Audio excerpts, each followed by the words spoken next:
Jainantu gitu, buka baju lah, kayak muter-muter di situ aja bang. Posisi malam sudah gelap. Udah gelap.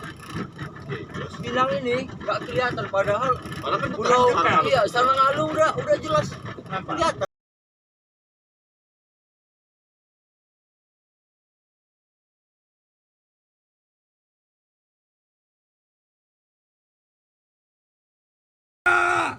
Wait. Yes! Yes! Elliot! Where's Elliot? That's Artie. That's Artie, right? Yeah, have you got Elliot? No. 6 dari 7 POB lost contact laka kapal di perairan Pulau Banyak, Singkil, Aceh berhasil ditemukan dalam kondisi selamat oleh unsur gabungan. Tersisa 1 korban lagi warga negara Indonesia yang masih dalam pencarian.